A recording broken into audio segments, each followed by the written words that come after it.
Hello mga kapaders, so ang gagawin natin po ngayon ay napakasimple po na exercise sa umaga. So para po ma-stretch ang ating mga binti. So ito lang po ang gagawin natin.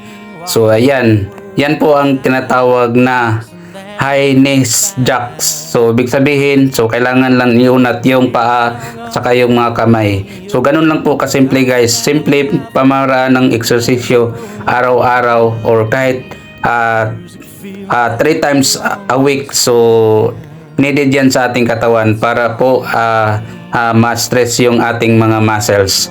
So yan po guys yung pangalawa nating episode ng ating pag-ehersisyo. So gagawin nyo ito umaga. So ayan po, kahit simpleng ehersisyo lang siya pero nakakatulong po sa ating katawan.